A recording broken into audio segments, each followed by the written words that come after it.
Well, hello, creatives, community, and kind folks. Welcome to RPG with DBJ. I am, of course, your host, DBJ. Thank all of you, brilliant tabletop role playing gamers out there in the community, for joining me here today. All right, this week we've been talking about hex crawling. Today is Hump Day, World Building Wednesday, as it is most known here on the channel.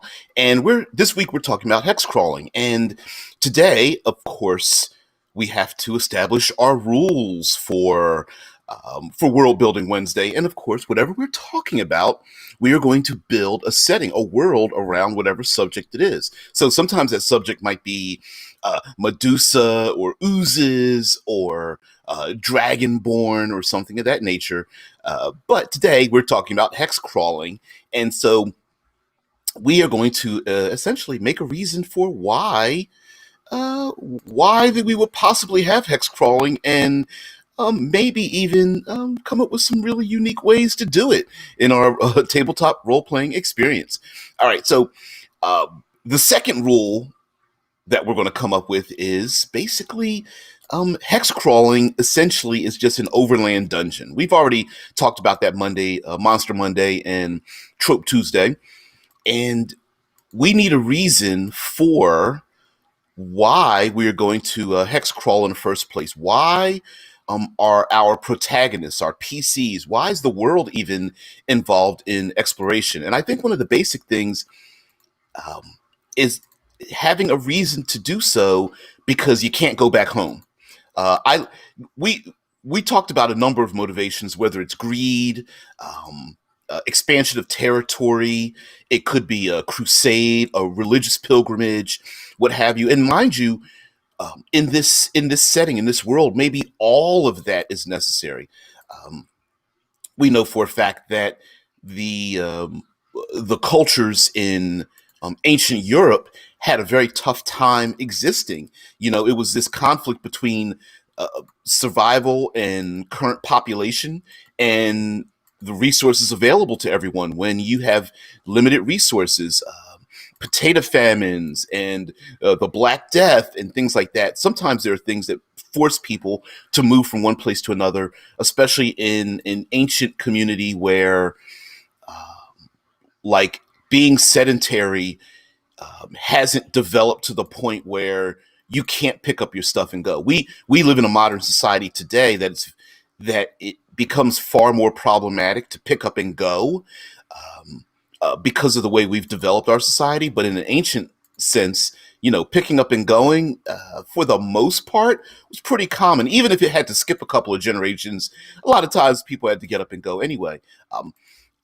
One of the things that kind of goes through my mind is the idea of the instinctual population dynamic, especially when it comes to animals, but even human beings and tribes back in ancient days knew that you could only have so many people gathered together before it starts to tip the scales of depleting your resources, whether it is poisoning a water table or depriving the surrounding area of small game, or uh, ruining the environment, cutting down too many trees and digging up the ground. And eventually you have to travel out further and further for hunting, or acquire more and more domesticated animals to take care of the population. And then there's diseases that run rampant through the population, disease and famine, as well as, and this is a little bit sick to think of, but you need a population level large enough that you're not like sleeping with cousins and brothers and sisters and stuff. Like you need a genetic pool that's big enough as well. So there's this push and pull of having a large enough population to defend the community, acquire resources, but then small enough that no harm comes. And so I could see traveling out further. Maybe the player characters are all from divergent factions or cultures or whatnot, but they need to work together because they need to find another bulwark, to a vanguard of sorts to establish. And I love the idea of maybe the player characters they're not just responsible for themselves, and they're not just responsible for other people in this ephemeral, undefined nature, but maybe they have to find, like, they not only do they need to make a camp, let's say, make an encampment based on where they're going, but maybe they really need to make a settlement. They need to find a place where dozens, if not hundreds of people will follow them and establish a place to live. Maybe they need to, an open field or plain might not be a good place if they know that storms will sweep across the region. Or maybe it's better to find a hidden cave or a hollow, or understand that this is on a migratory path for some kind of herd animals that they can use, or there's a great pure water source that's available for the community, and then they need to then either return a scout that goes back, or a messenger, or return. So I like the idea of adding this external responsibility. And yesterday, Mike Gould and I were kind of segueing a little bit on the use of the hit die mechanic in 5th edition Dungeons and Dragons, and I would take that a little bit further. I think a development that I'm working on, kind of a house rule kind of thing, would be using the hit die and attunement mechanic, so that the player characters have to not have to, they can choose to attune to their, I'm going to call them tribes, but they can attune to their tribe. Now, mind you, when I say tribe, it could be that the player characters are playing native peoples of wherever they're located. And I mean that in a global sense, or they could be playing refugees from another realm. Like, I can imagine sitting on a shoreline, looking out on the horizon, and maybe there's like, it's so far away you could barely make out where they came from, but like there's colored lights and flames, or like they've left behind some kind of like maelstrom or chaos storm or something, and they've landed on this new world, and now they have to go about navigating that new world. And so I'm thinking like an attunement thing, where you use an attunement slot to attune to your tribe, and then maybe even hand over a hit die or more that the player characters can use as a pool, basically like Blades in the Dark and Making Your Gang. And then each tribe then has its own capabilities that the player characters can benefit from, like whether it is the basics of like healing, food, shelter, but maybe even something greater than that. They can go back to the tribe to be given resistance or guidance or bless or something like of that nature, and maybe even go even further. Like each tribe might have a theme. Like maybe there's a the bonobo tribe, and the player characters have a greater ability to brachiate through up in the jungle treetops or something like that. Cameron says I could have a party having the job of scouting out places for map companies and governments. Yep. Specialists in locating resources, identifying hazards, and taking care of threats surrounding their area. Yeah, it might be like, we know player characters don't mind traveling out in the unknown, being spies or scouts or something, but maybe it's a little more detailed than that. Maybe literally they are the advanced group for a survey group, like you mentioned about map companies. There's a television show called it was called Hell on Wheels, and it was about the American stateside railroad companies expanding across the Wild West, and they had to send out survey parties to map where they were going to put the rail lines. And it was pretty important. I mean, it was more extensive than just, oh, great, we're here in an unknown place, start fire, eat rabbit, move on. Like, it was more involved in that. And in a way, that might even be like these micro protect the group, but we also need to scout ahead kind of thing, where the player characters might be traveling with a dozen other individuals who are, like you said, Cameron, surveying a region, creating detailed maps, learning about being an agent for a government that wants to go out and find the borders of their own country, or bump up against the borders of somebody else's country if there is one. Um, like you said, specialists in locating resources. It could be like I mentioned food and water, but it might be even more detailed than that. What's the flora and fauna like? If you as the dungeon master want to have something very alien, blue plants and water tables that flow in reverse, or any magic operates in a different manner or something like that. It might be real important to find out, okay, sure, we can't eat these berries, but what do they do if we do happen to eat them? Um, I'm at some point someone had to find out that honey is inside of a beehive.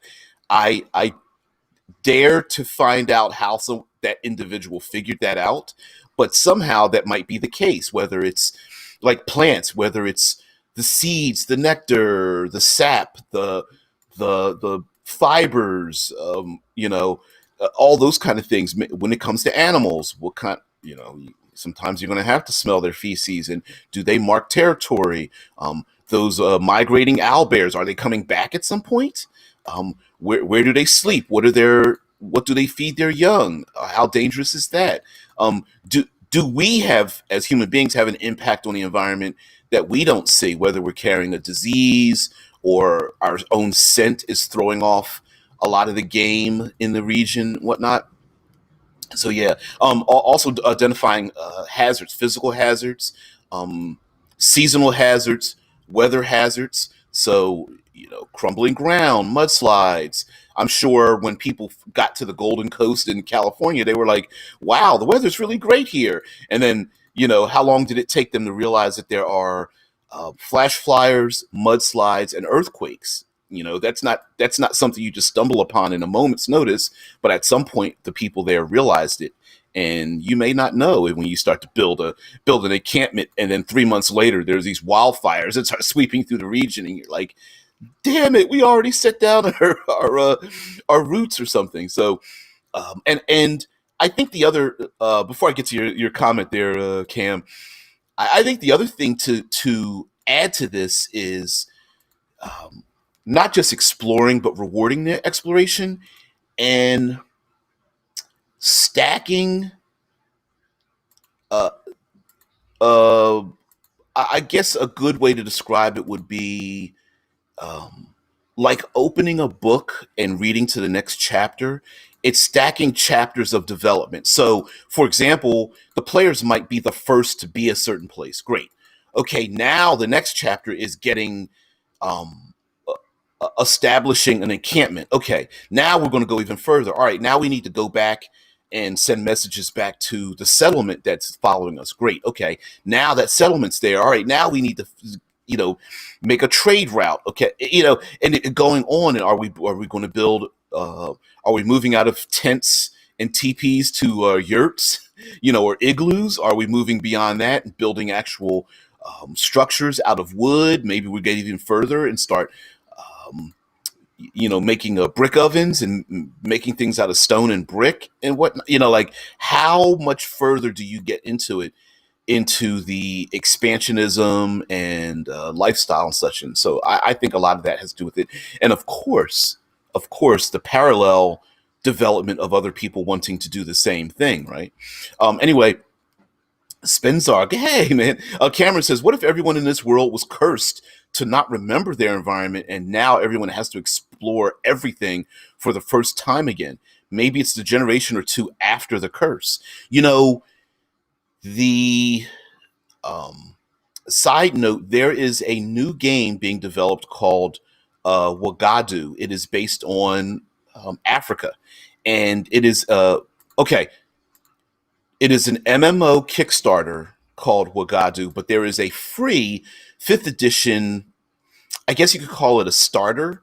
They say in their Kickstarter that the fifth edition book, it's like 200 pages so far of pre-writing, and it develops the whole world of Wagadu, and you play fifth edition.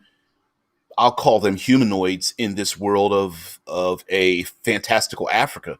And the reason why I mention it is because in that world, you're not born into that world. You fall from the sky. It's a world of the fallen and the upper realms, and the people there have forgotten where they came from. But you arrive in this new, uncharted, Africanized world, and so you have, and there is a curse or two, like, um, okay, you wait. Everyone wakes up on the shore of this continent. Go for it, right? And no one or people barely remember their old lives or something. That'd be kind of cool. Mr. Spencer says, I look forward to running a multi-generation campaign. Ooh, where the party play different characters every couple of levels. Their old characters become NPCs in the world, and the places they conquered have become places which are now settled. I love that idea. I especially love it. I want to have players with valued skills and talents: a cartographer, a wayfinder, prospector. Yep, quartermaster. Yep. Absolutely, all those people. And there is this, you can also start to have like the stacked skills, like, maybe you don't, maybe you need a cartographer now, but then later you need a surveyor to start building structures in this location, whereas like the prospector is the one to get minerals that are needed to start smelting metals and such. And then later on there might be, now need to start gathering, people great with diplomacy and languages, and like and then each of those are going to be challenges. Yep. Make use of knowledge engineering. Yeah, absolutely. You might need, someone's going to have to develop the first aqueduct, maybe, and that might be necessary. Also, if we take a look at the classic Dungeons and Dragons classes, in a way, they kind of, fall into classic tropes of exploration as well. And why not use the tropes, right? Mr. Spencer continues to say, diplomats between new communities discovered. Yeah, well, and diplomats between your own communities. So if I do a quick rundown, barbarians, maybe there are people who've gone extremely native to the point where, they've become, you've left the civilized world and they've become more savage, as opposed to, uh, the stereotype of meeting the indigenous peoples and calling them savages. Maybe the people themselves become savage, in many ways. Okay, bards, there are people who are going to want to, tell stories and tales and send messages. Maybe they're extremely important in, uh, talking with two or more divergent communities. One community has already started a, copper mine, and then another community holds water rights, and then yet another community is starting to domesticate, predators like wolves or, lupines or felines, and maybe dealing with each of those communities. Like, for example, one community might be very good at gathering raw resources, while another one is good at processing those resources, turning, those dead carcass animals into cured leathers and, linens and cottons and such. Also, we can't forget the arts. So bards are really important with the arts. People love, we it doesn't seem practical now, but at the time, the arts are pretty good. Music, stories, just design, just artistic design in general, they're important as well. Okay, Mr. Spencer says, the idea of a truce from the last player generation and the discovery of a mineral vein giving access to, new allies and weapons made of exotic materials for their new generation of characters appeals to me. Yeah, I mean, that's awesome, and especially love it or hate it, whatever your old player character did, you got to live with it today, and that's more real than a little bit, right? A diplomacy with a group that maybe they are more despicable than we've thought they were, or it's the blades in the dark, idea of having the gangs, like, the enemy of my enemy is my friend, or the friend of my friend might become my enemy, kind of thing. I don't know how to reverse that, but you know what I'm saying. Like, okay, you have, it's the triangle plus, right? I want to be friends with those two other groups. Great. Well, they're like, if you befriend them, then you're going to be my enemy now. The lizard folk and the hobgoblins may hate each other. Try befriending both of them at the same time. Might be a little bit difficult. No matter how you're like, look, we're just trading. We're not really friends. And the other group is like, the fact that you're trading with them makes you my enemy now. So you have that push and pull as well as like clerics, the expansion of faith, whether they are crusades or ministry spreading throughout the region, um, religious pilgrimages, callings. Oracles kind of fit into that, where there might be groups of people who are on these pilgrimages because they've been told to go, or it is a return to a place that maybe humanity had been absent from in such a long time. It's it pulling on Cameron's forgotten legacy. Maybe there are monuments and such built to a greater society that everyone's lost, and it's all overgrown or rusted or covered in sand or what have you, covered in rubble, and now they're trying to unveil that. Of course, with say fighters and warrior classes, there's always expansion of armies and war. There are lots of people, my gun's bigger kind of thing. Those with the bigger weapon get to say what they want, and war happens to be a very easy method to get what you want, especially if it is dominating, taking other people's stuff. Going back to the barbarian idea, the hey, why should I work for it? Why don't I just steal it from the other people idea, which brings us to say monks and pilgrimages as well kind of work together, especially if they want to be solitary and they want to separate themselves from a larger group. And maybe the larger group's like, why do you want to separate yourself? Is there something that we should know? Rogues also fit into the category of constantly expanding and going out and traveling, maybe coming back with animal pelts and precious stones and I'm trying to come up with something else. Salt deposits and selling of seeds. I'm trying to think of things, many more things other than like gold and silver and whatnot that might be far more important, especially when it might not be important to you, but it might be important to another community. Like, hey, I know where there's an oasis, a clean water source. I'll take you there if you supply our people with metal pointed spear tips, because we're using onyx at this moment, or horn, or just plain old wooden sticks or something. Spencer says, Mr. Spence says, to me, hex crawling finds depth as the players begin to value resources, and discoveries have meaning. Peaceful outcomes having tangible outcomes, and thoughtless violence having real consequences. Oh, hell yes. And also, like I mentioned before, I mentioned the wake of a boat before, where yes, the looking forward, you're going into the unknown, but you're leaving a wake of something behind you. Is that destruction? Is that carelessness? I hate to tell you this, but a miscast fireball could devastate a region for years to come if you start burning down the forest, or uh, um, dry brush or something of that nature. Players may not want to think about that part, but yeah, hell, even that burning hand spell or that untended campfire could have devastating effects, or poisoning a water table could devastate a region for generations to come.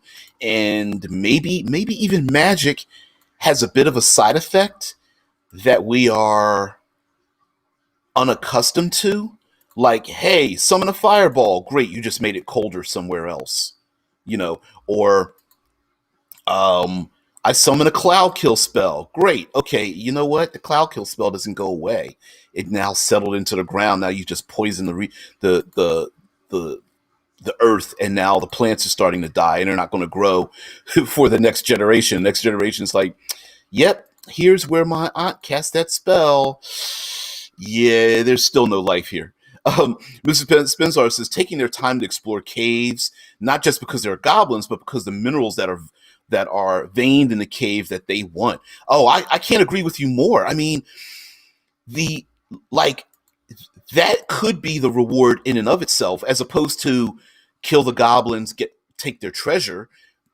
Maybe the treasure itself is a vein of some kind of precious material, and that material doesn't necessarily need to be gold, silver. It hell, iron, tin, aluminum, copper. That's pretty important when you have to start smelting things, even if it's temporary, right? Like, we can go into this cave and we have a vein of some minerals that'll last us through the spring, but we're going to need more. And like the player characters now are measuring, instead of measuring value in gold, they're measuring it by resources. Some of those resources they could take with them. Others you might just have to mark it off on a map and go, hey, we're going to have to come back to this region.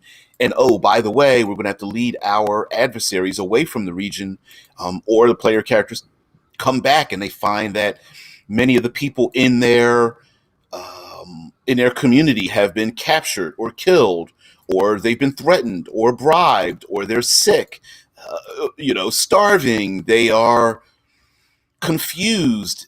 Their morale has dipped, or something, or they've been recruited to leave and join another faction or something. Like I love the push and pull of that in a setting like this, and I think it would be awesome. Now, we don't need to stick with one particular landscape. Like, it doesn't need to be only jungle or only deserts. We can kind of mix and match it based on how far away the player characters go. But I also like the idea of like the growing spiral, where much I'm bringing up Star Trek again, the basics of Star Trek, but maybe the players want to go out to the unknown, but they always need to make their way back. So there might be this expanding spiral of players going out further, then making their way back, stopping off at particular locations, maybe leaving hidden markers where others can follow them as the group goes out there as wayfinders and prospectors and surveyors and cartographers and things like that. Yeah, Rickard says Star Trek is like a hex crawl, but each hex is a mini campaign. Why not? Nothing. No one.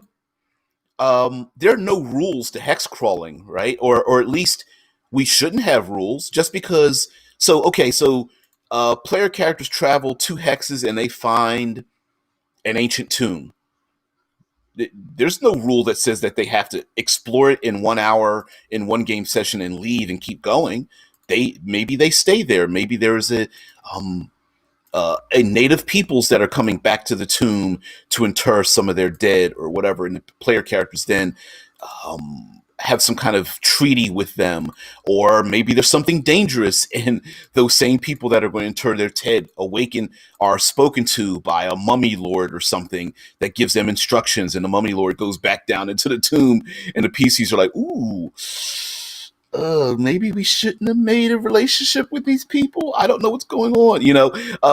Or maybe there are, if we can get even darker, maybe there are cultural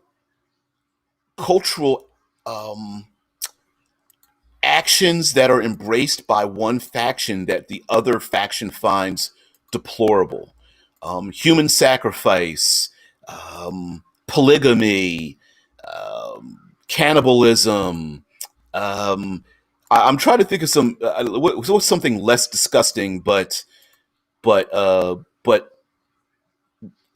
tolerable, like um,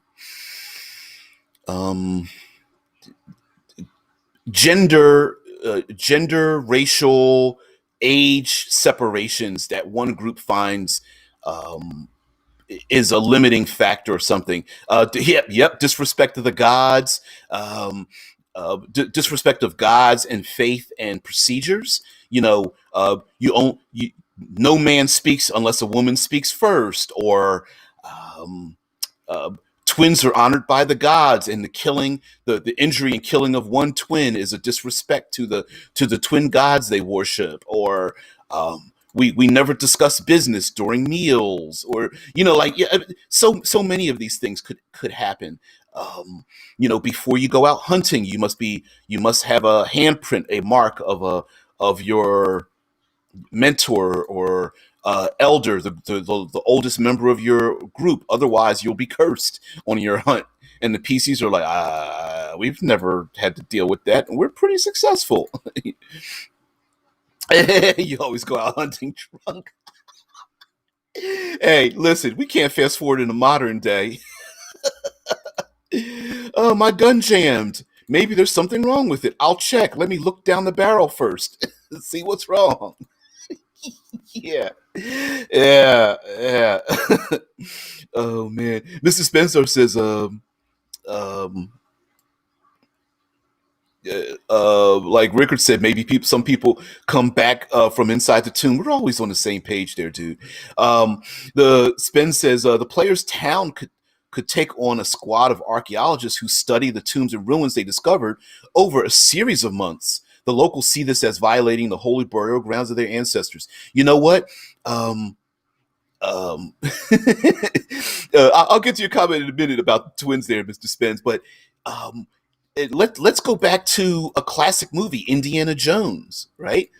In Indiana Jones, Indy is like running around on his own, and he's using his whip, and he's punching people in the throat and all this kind of stuff.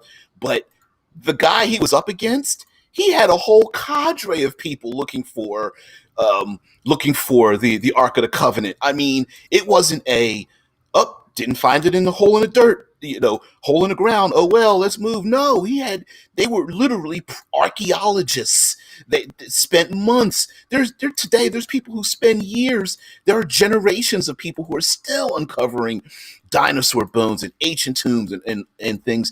Why wouldn't player characters literally like go out into the unknown? Player characters go out in the unknown.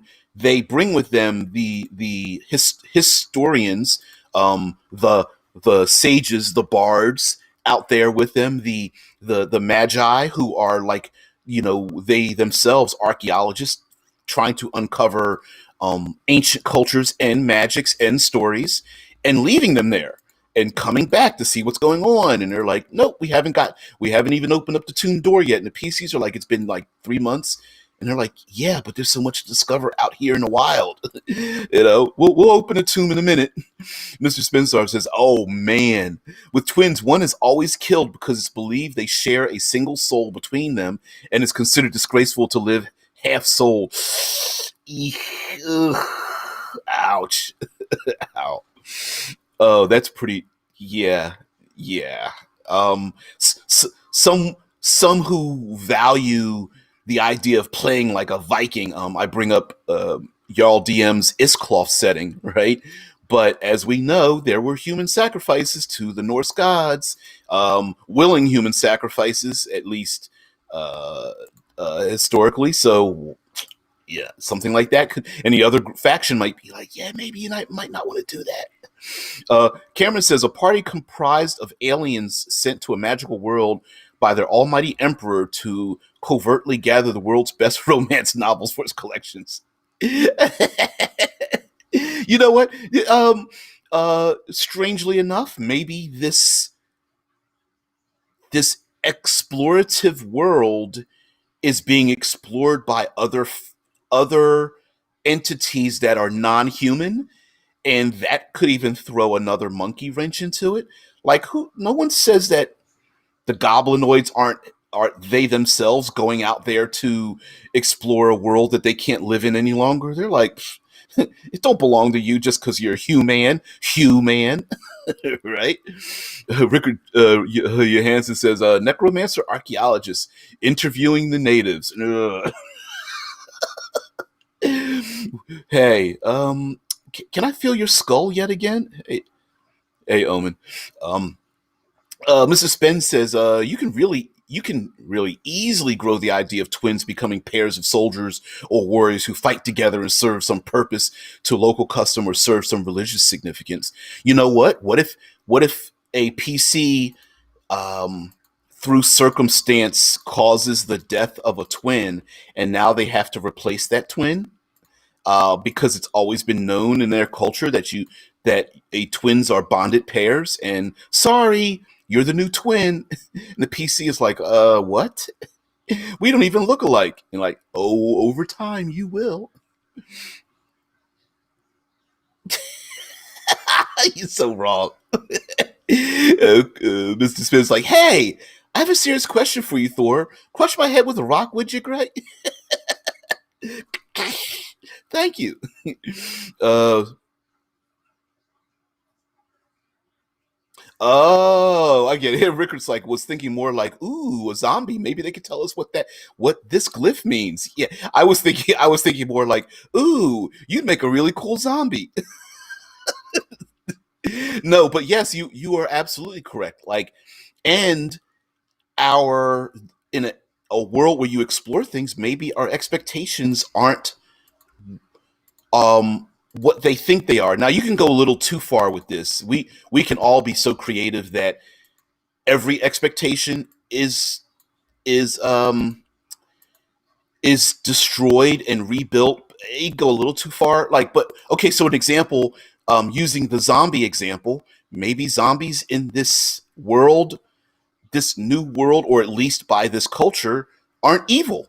They're just not dead, but they're not alive. Maybe they're wandering around. Maybe they're protecting a tomb, or they're protecting the community, or they recognize their own, right? Like they're not there to kill anything. They are eternal guardians, and even after death, they've volunteered themselves to become um, zombie-like warriors to defend the community, and that's how they've been able to keep themselves safe this long, all this time in the jungle. But when the PCs go out there, they're just like, are there zombie hunters out there? Holy shit, Um, yep. Yep. Mr. Spencer says, I've been throwing around the idea of interplanar colonialism with outposts from the plane of fire cropping up in the mountains. Yeah, absolutely. And like Rickard says, yeah, a bit of column A, a bit of column B, most likely. Yeah, just to take sprinkle some things in. Like, for example, maybe zombies are, flesh eating, brain eating monstrosities, except in this context with these people. Maybe they look at necromancers from other communities as evil because they're like, our necromancers aren't like that. Our people serve us even unto death. You just make mindless monsters, and that's not right. That's a disrespect to their soul and their community. Even also, um, going back to, I think this setting I think would really embrace the idea of something that sorry, I have a problem with, and that's crafting. Um, and I have a problem with crafting rules in all games because crafting is that other. To me, crafting falls into the same category as computer hacking and piloting of ships, right? Where, or even exploring the unknown, where usually without thought one player character is very good at the thing and everybody else just sits around twiddling their thumbs. In recent years, of course, we already know that whether it is overland exploration, each player character can have a job function, whether it is scouting, cartography, um, making the encampment, being the navigator, being the quartermaster, that kind of thing. So, being the morale booster. So you could have each person can have a goal, a title, a job function, and I think in this setting we could do the same thing with crafting. So, in other words, instead of a player finding a +1 sword, maybe the player finds a vein of ore that must be excavated. Okay, so that's one function, and now somebody else must make a forge, out here in the wild. So that's another function, and someone else might be skilled at actually. I don't know what the process is, but where you heat metal and then you get rid of the impurities and so on. And mind you, this can keep stacking on where each player character in their downtime might have a particular specialty, or it's like it's the smelting process. I don't look. I'm an armchair dude that comes from a big city and knows nothing. But you understand what I'm saying. You understand where I'm going with it. Where no, the player character didn't find a +1 sword, but for me, it would be badass if like you made and created your own sword that became a +1 sword. I ain't giving that up for shit. Hey, it took me forever to diplomats my way past the lizard men, fight off the goblinoids. I almost lost my leg because it got infected by a parasite. Made my way back to the encampment. Almost got lost on my way. Found the vein of mineral. Then took the group to the vein of mineral. Had to defend it from enemies. Excavated it out of there. Had to go back and protect a person who was skilled enough to do the smelting process in the first place, made the sword, and now I'm carrying it on my back. Shit. As one of my favorite shows, The Wire. Shit, I ain't giving that up. I don't care. It's not +1. It's mine, right? And that's the great part. I think was Mr. Spenzar is like hinting at. It's like that's the best part. If when you have that investment, I think it's awesome. Um, Mr. Spenzar says, I'm sorry. Okay, I'm going to butcher your name here, individual. Epiphanes Gettys. All right. All right, Epi. It says, I started with the first edition, and therefore, in my game, zombies and skeletons are neutral alignment. They are just reanimated flesh of bones with no souls attached. That I'm going to pick with you, but that's in your opinion, right? Sure, they are, but most people don't want to see their kids and grandmas being used as tools, right? So because today in World Building Wins, we're talking about exploration, there might be native peoples or other factions that are going to look at you like, I don't care that you think that way. I want my grandma back in the ground, right? So, yeah, that's the whole necromancer argument. Like, yeah, I can rationalize it. They're just reanimated corpses. They're just like puppets. And then the person's folding their arms like, you're not making a good case for that. Give me my grandma back.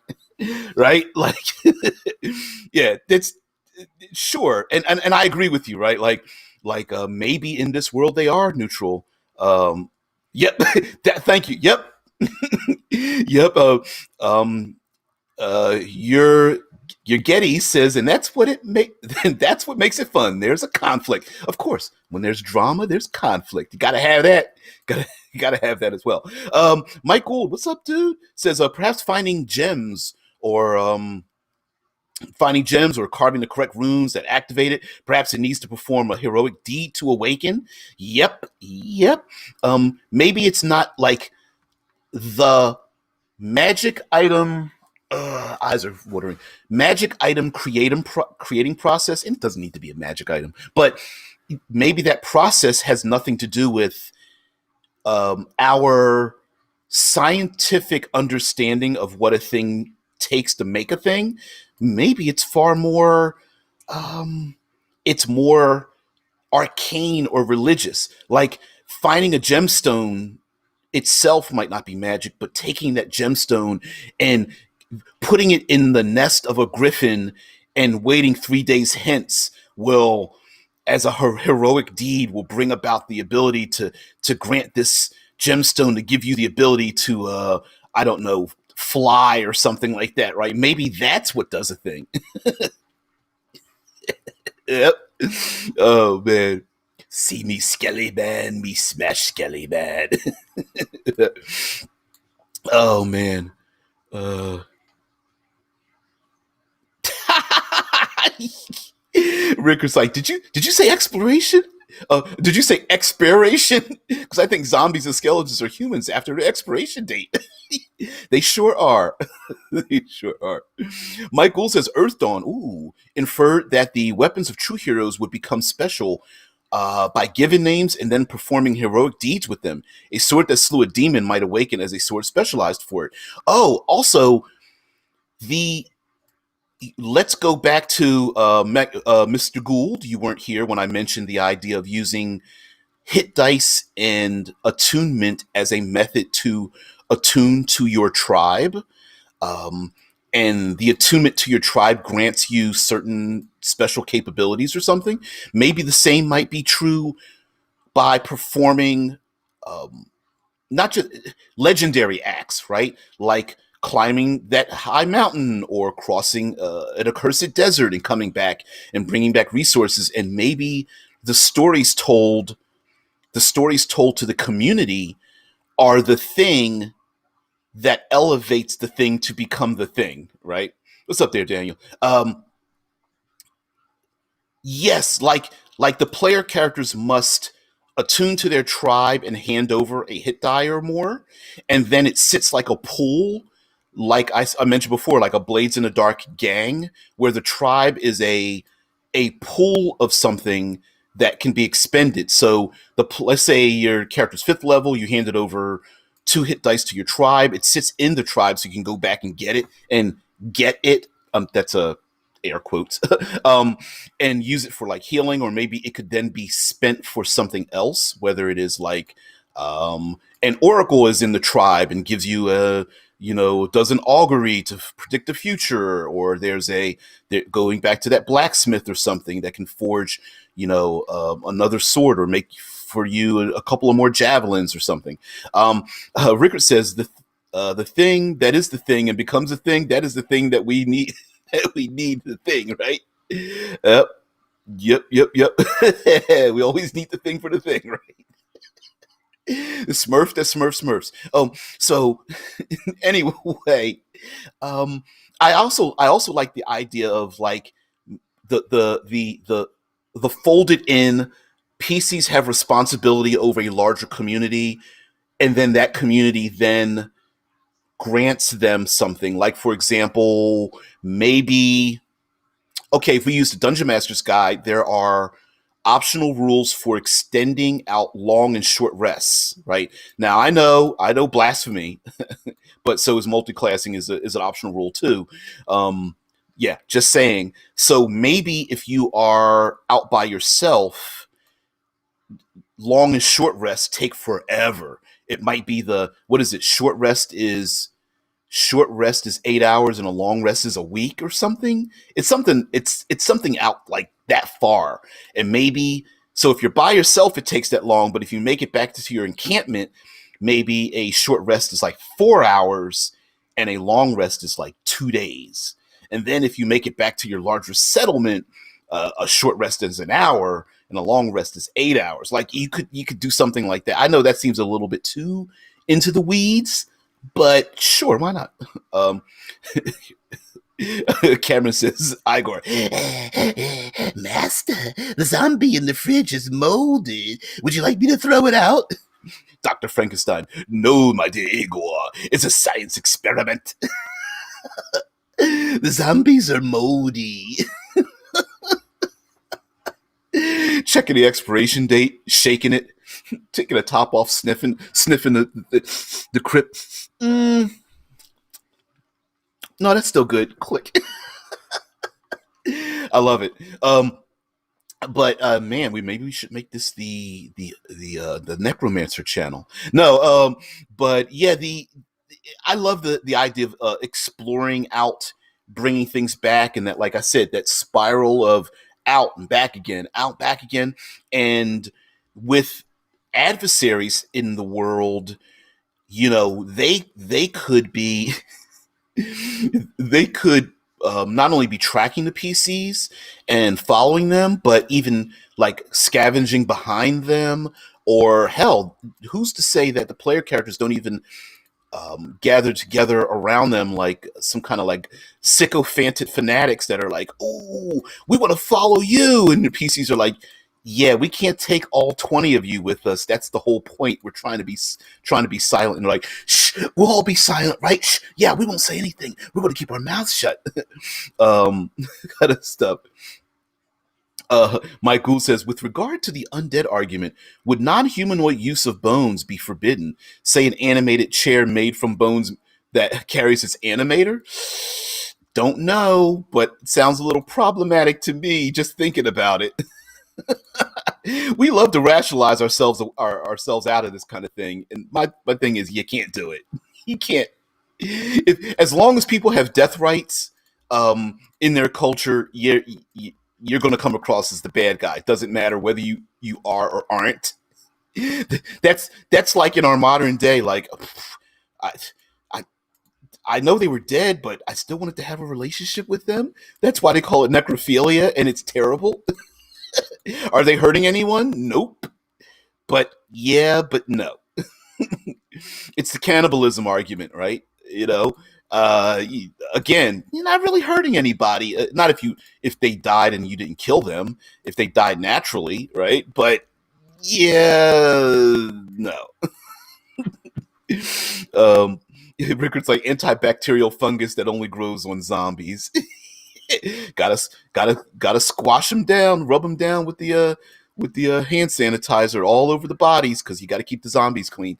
Um, Although I could see a faction who, much like mummification, takes care of their undead in a more ritualized sense. I could see that.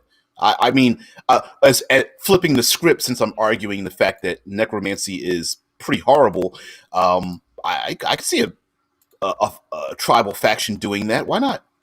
Why, it's our world. We can do whatever the hell we want to, right? Mr. Spence says, as per Blades in the Dark style games, I like the idea of making a lengthy downtime period into something in which thematic, narrative, or material choices can be made that have real consequences. Oh, hells yes. I love that idea, especially if let's go back let's go back to something else we hate, which is encumbrance. And I don't mean literal encumbrance like filling something with a backpack, but maybe there's only so many things players can take with them. And I don't mean physically, I mean psychologically, emotionally, culturally with them. They have to juggle what it is they're going to take with them. So what I mean by that is there could be a benefit to, say, having family relationships and romantic relationships and studying other under a mentor or something, and then balancing like, okay, well, my downtime, I want to learn a new language, but I also need to protect this excavation location, and we also need to make sure the water table stays clean. Which one am I going to do? Oh, my downtime, I'm not sure. All right, I'm going to get 5 more javelins and learn archery, and then I'll go back out in the world. Right? Like that might be the juggle that the players need to do. The choices to then go back out, much like magi needing, wizards needing to have material components. Maybe you literally have to go collect those material components. We don't really do that very often. Maybe in a resource management game, maybe that's extremely important. Or maybe this might be a little bit. I'm going to get back in the chat. Sorry, guys. Maybe there are no. You don't pick your spells. You only get the spells from the materials you found, right? Like if you find bat guano, great, you get a fireball, but otherwise you don't have fireball spell. Like you don't have a predetermined select of spells. You only have a predetermined number of material components, and then that becomes your spell list, which would be kind of interesting. A little difficult, a lot of legwork pre-game, but I don't know. I like that idea. You guys. Uh, hmm. Uh, with the regeneration spell, could a necromancer make a skeleton made out of their own bones minus the head? That's a nasty artistic choice. All right, now I'm gonna need to cut off my left leg. Pretty nasty. Oh, oh, you guys are so bad. So, would you classify a flesh golem as an undead per those social rules? Hell's yes. Eh, I would. I would. I don't. I don't know about you guys. Assembling body parts together. It, the act of assembling body parts together is pretty disgusting, I think. Um, yeah, no. Oh, you guys are crazy. So Mr. Spence says, so splitting this idea into its component parts, discovery phase, Social phase with other communities could be violence, and building phase where discoveries are made or new ones are sought out. Ooh, I like that. I like that idea because the discovery phase, we could use some of those so-called dump skills, those unused skills, medicine, sleight of hand, religion, survival, nature. I don't know. It's, maybe nature and survival skills become far more uh, separated, distinct from each other. Performance skill used in the social phase, as well as a number of other things, and then the building phase where the items, the materials gathered, whether they are land rights, mineral rights, hunting rights, or whatever, that have been established or used. Yeah, I like that. I'm liking this a lot. Yeah, Mr. Spence says by discoveries made, I mean things like ore being harvested or magical ruins being studied and their secrets being uncovered. Oh, no, no, no. I'm with you. Maybe I didn't mention that, but yeah, I'm with you by that when it comes to discoveries. Oh, hell's yes. Um, hey, we need the cartographer for that discovery phase, right? To find your way back to a thing, or um, understanding the changing of the seasons.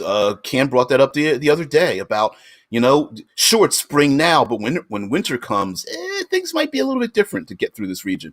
Um, Ricker says, let's face it, the real answer to the question of what to do during downtime is probably procrastinate.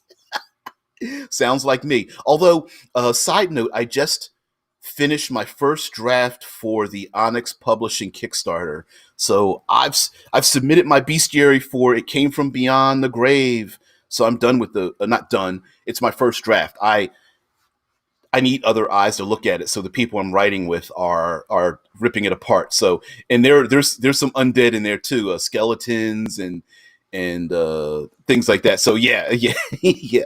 I finished that. I'm still working for N World. Still working on the exploration pillar for the N World project. It's pretty big.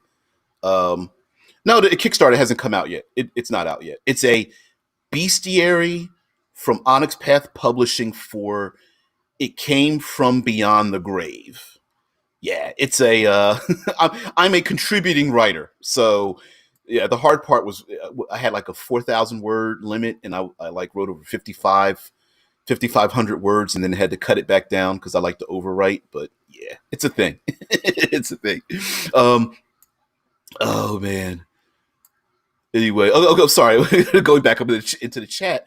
Um, I think what Rickard was suggesting with the antibacterial agent growing on a zombie was something that needs to be sought and harvested. Ooh, ooh, I like that. Something that maybe that tribe that honors their undead uses that material, whether it's like a moss or something that grows, or a mineral, or a concoction that's made, or what have you, is the way that they keep their undead looking so healthy, air quotes. Mr. Spence says a profession, murder hobo, is something I see used a lot, but a profession of carpentry, getting skill points dropped into it and players seeing tangible results is the plan. Oh, hell yeah. Yeah, yeah, yeah, yeah. Nothing nothing nothing better to do as a rule than to reward the actions that you want to see. And I understand it seems kind of nasty. It's a bad Pavlov's dog reaction, right? Ring the bell, pour the food in the bowl. Dog starts to salivate when you ring bell.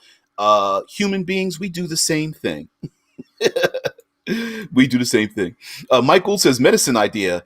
A fungus that only grows on undead needs to be collected as it helps fighting gangrene, much like maggots and how they're used in old times. Ooh, oh, something that needs to be harvested off of the undead, much to the undead's chagrin. Like, stop moving! Scrape, scrape, scrape. Oh no. Or this is kind of sick. Maybe there's something that the living people in the tribe eat off of the fungus that grows on the undead in the first place. I.e., please don't kill our undead. It is our food source. Oh man. Cameron says trivial material components shouldn't be required. I think that any necessary material component should have a rarity. Like guano is funny, but what if you needed hellhound ears? Yeah. Yeah, I'm with you there. I don't think it should be all or nothing, right? With the collecting of like every material component. No, I wouldn't do that. I would I would probably use the hit die rule that Mike Gould was talking about before, where do you have your components? Yes, expend a hit die to have them, right? Like it's the meta game idea of I've already had the thing. You don't need to ask me whether I have it or not because I already have the thing. Like Blades in the Dark does a.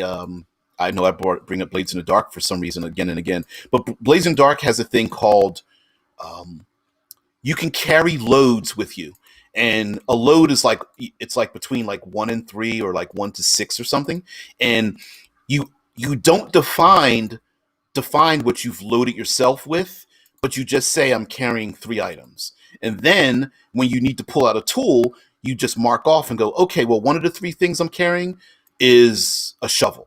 Or one of the 3 things I'm carrying is a healing polis or something, or tincture, or wrap, or elixir, or something like, we needed a tent and a bedroll. That's one of my things. Oh, okay, great.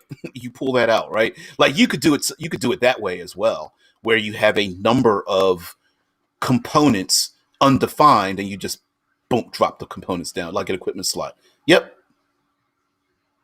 Yeah, equipment slot. Yep. Like Michael says, encumbrance. Are you looking at it as an equipment slot like some OSR games or WoW? Exactly. Hey, how many equipment slots do you have? I don't know. Whatever. It's your strength rating. My strength's 11. I've got 11 slots. Or my positive modifier is 1 plus whatever it is. So my strength modifier is 2 plus 1 would be 3. I can carry 3. I have 3 things that I carry with me. And those things can be quite expansive but undefined, right? Like, oh, I'm carrying my bedroll and my tent and my camping supplies. Like that might be one out of the 3 things you have. And then what's the third one? I'm carrying an extra halfling on my back. Yeah. How lovely. How do you manage to keep your zombie skin looking so healthy? Yeah, Mike Gould says, yeah. No, you didn't miss anything, Rickard, about like saying I missed a DBJ contributed Kickstarter. No, you didn't miss it. It's I haven't done it. Uh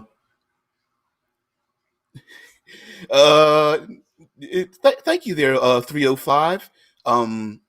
Cradard 305. Thank you very much there. By the way, oh, for those who don't know, the show is TriCast over on Twitch, YouTube, and our own Discord server each day, Monday through Friday. So if you want to participate in the show or just listen in, or if you're at work or you're home or you're bored, you're sitting on a shitter, you can participate in the show any of those ways. So please do.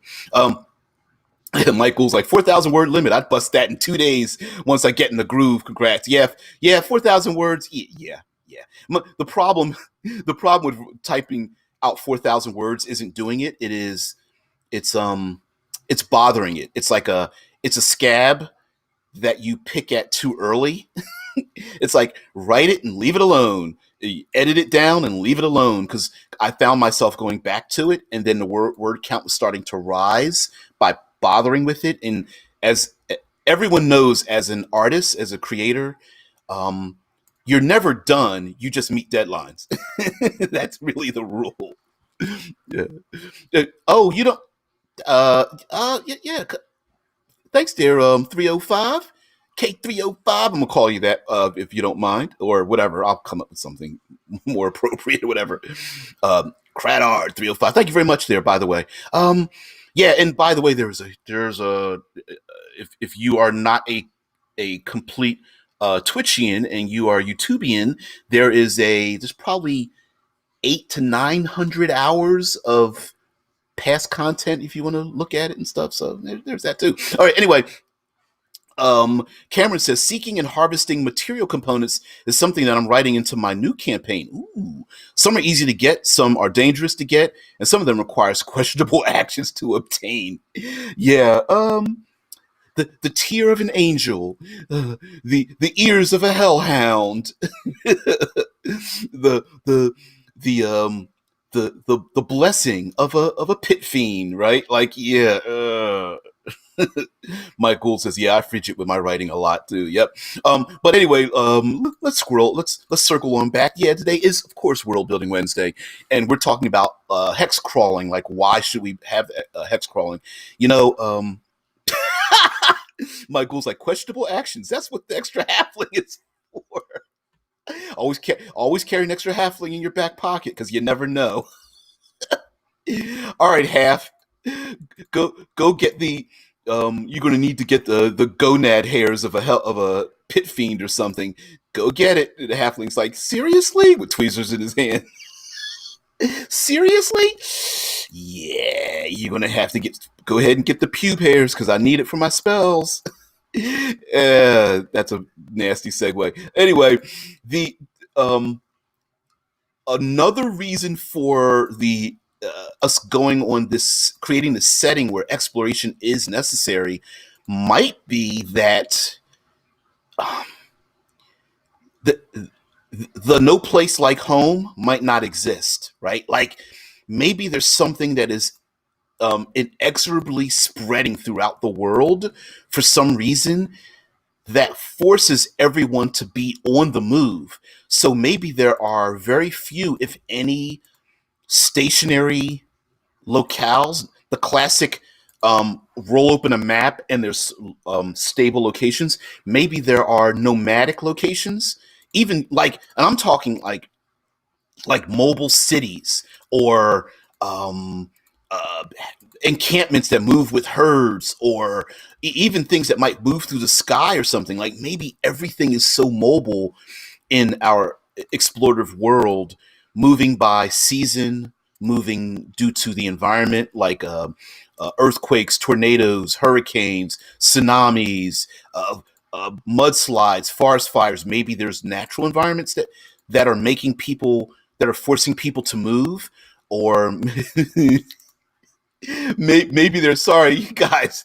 Maybe there's still some things that are maybe there's something arcane like chaos storms or the bleeding into our world, the thinning of the membrane of extraplanar locations like the plane of fire, the plane of air, that are literally opening up into our world. And it's like, oops, plane of fire's come back again, gotta go. And there's like gouts of flames spewing from the sky from portals that open up or something. Or hell, this might even be during it's the Earth is about to get hit by meteor kind of thing, or maybe it's something a little bit more insidious, like a plague, famine, um, uh, uh, invasion of the body snatchers kind of thing, morphic pestilence, parasite, or something that's starting to spread through different communities, and it's important to both deal with other communities but keep your distance because you don't want to be exposed, infected, or maybe that's a little too close to home today. I don't know. Michael's like, another name for the extra halfling is Kenny. Oh no, they killed Kenny. Don't worry, I've got another Kenny in my back pocket. Ooh. uh, God, that's it. I'm making a small tea with extra halfling on it as a prop. Oh, that's so terrible. That's so bad. Mr. Spence says, expanding on that, communities have routes they travel down, building small towns that they'll inhabit 1 month, abandon for 11 months out of the year, then return to at the ordained time. Ooh, I like that because that both means that it could be something the player characters have created. They've built this thing, whether, like you said, it's an abandoned town, it's a maze of caves, it is a hell, it could even be lashed ships that are unused or hidden in the forest or something that they end up bringing out when the shoreline, maybe like the tide waters recede, and it's the dry river season with the dry river beds that was mentioned the other day, and then now that it's the flood season, those lashed boats you left 11 months ago, now you really need them. I don't. All right, Crad 305. I'm not the genius here. This is what we do on the channel, dude. It's this entire channel is just nothing but an idea you can steal. That's all we do here. So yeah, come in. Don't be afraid. Pop in your ideas. No stupid ideas. There are no stupid ideas because if you're here, you're already a genius. So that's it. Anyway, Mr. Spenzar goes on to say players could come across a ghost town, stay a few days, and decide to use a base. Then, a month down the road, they return after some dungeon crawling to find the city inhabited and alive. That's where I was going. Like maybe people moved into a haven the players created 11 months beforehand. And now, mind you, you could do her whole murder hobo thing, but maybe there's like a family that moved in and they're like, sorry, there were some supplies here and we needed safety. And the PCs are like, all right, join us. That's what happens, you know? Like, I like the whole idea. Oh, no. You guys are silly. Anyway, so Cameron says, Mom, Donnie, don't forget to pack your extra halfling. Level 1 adventurer. Mom, I already have one halfling with me. Mom says, last time you only had one halfling, I had to pick you up. No name brand, extra halflings, a spare gnome. Oh, shit, you guys. Kids making fun of them. La, la, la, la, la, you've got a spare gnome. You shut up. Oh, man. Mr. Spence says having NPCs the players find get invited into the PC's community if they prove valuable, or shunning NPCs. You know, we didn't talk about that, about a ton of NPCs. Okay, we've gone over long, but it's all right. Side segue here. Every player character comes to the table with at least 5 names, 5 descriptions of an NPC, and 5 quirks. Then, when you need to get an NPC, you ask one PC for a name, another PC, one of your player characters, for a description, and a third PC for the quirk, so that they all bring to them NPCs that none of them knows what they're going to be like, but they've all come with an investment into it because you as the DM or GM do not have to do the hard work. They've done it for you. So that's my 2 cents of advice. Give the PCs homework, like come up with 5 names, come up with 5 descriptions, like tall and lanky, short and squat, uh, dark of skin with a wide smile, very pale with battle scars or something like that. Like just come up with description, and then the third thing would be quirks. Always eating a pastry. Always looks down at their feet. Doesn't like to look anyone in the eye. Cracks their knuckles all the time. Has a parrot on their shoulder. Um, Overly concerned about their niece. Likes to drink a lot, you know, and that kind of thing. Yep. Michael says collaborative NPC building. Nice. My players would all make ridiculous input though. Yeah. Yeah. It's the seriously, those are the names you came up with. You're like, well, I thought I thought I don't know, Nasty McNasterson was a good name. We're not using Nasty McNasterson as a name here. So yeah, you got to watch out for that. That's the session 0. Like, listen, this game is going to be dark and gritty, or this is going to be beer and pretzels, or we're going to metagame the hell out of it. Like, it's an agreement that way. And if your players agree to the table rules, yeah, you're fine. But oh man. Anyway, tomorrow is Third Pillar Thursday. Although you guys know Third Pillar Thursday Third pillar of exploration. Thursday is my jam, but we've kind of already talked about it.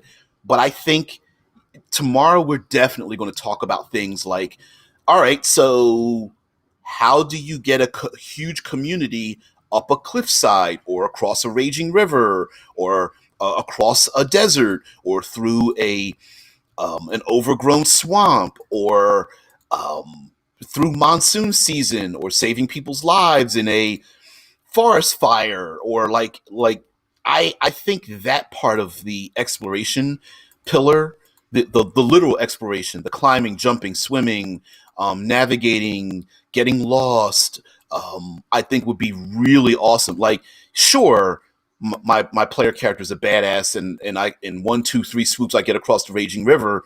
But when you've got families and kids and elderly and people skilled, and you need to get and supplies and wagon trains or heavily laden.